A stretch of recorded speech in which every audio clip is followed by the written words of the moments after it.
shows pirotécnicos, principalmente nas festividades de virada de ano, encantam pela sua beleza. É um momento ímpar, esperado por inúmeras famílias. Mas por trás de toda essa beleza, tem um efeito colateral muito prejudicial: o barulho. Animais domésticos, crianças de colo e pessoas autistas são os mais prejudicados com a poluição sonora causada pelos fogos de artifício. Os cães e gatos têm crises convulsivas, medo, muito medo. Pais relatam nas redes sociais crises de pânicos em seus filhos.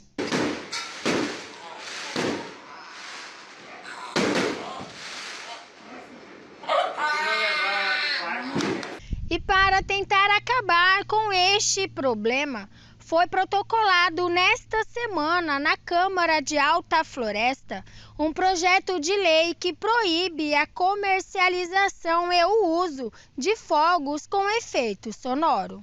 O projeto prevê ainda multa para as empresas que comercializarem e também aos compradores.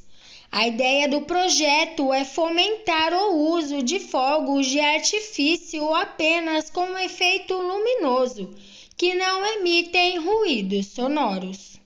E o barulho é o maior problema. O problema para quem? Para os animais, para as crianças que têm problemas de autismo, para os doentes, para as pessoas gestantes, enfim, para uma série de pessoas e animais, o barulho dos fogos tem causado problema. E nós já protocolamos uma minuta na Secretaria Parlamentar da Câmara Municipal, eu e outros vereadores, para que esse problema seja solucionado de vez em Alta Floresta. Nós não queremos acabar com a festa dos fogos de artifício, nós queremos acabar com o barulho, que é o que tem causado tantos transtornos e tantos problemas de saúde para as pessoas e para os animais. O veterinário Alexandre Figueiredo diz que os animais possuem sensibilidade sonora maior que a nossa e os barulhos causam traumas. A audição dos cães ela é muito mais aguçada do que a nossa. Então, um barulho para eles fica muito ensurdecedor, é muito alto e incomoda muito mais do que o mesmo barulho para a gente. Tá? Ele vai tentar procurar algum buraco ou realmente, se ele não tiver como se esconder, ele vai tentar fugir para até achar um lugar para se esconder. Então tem que tomar cuidado com isso também.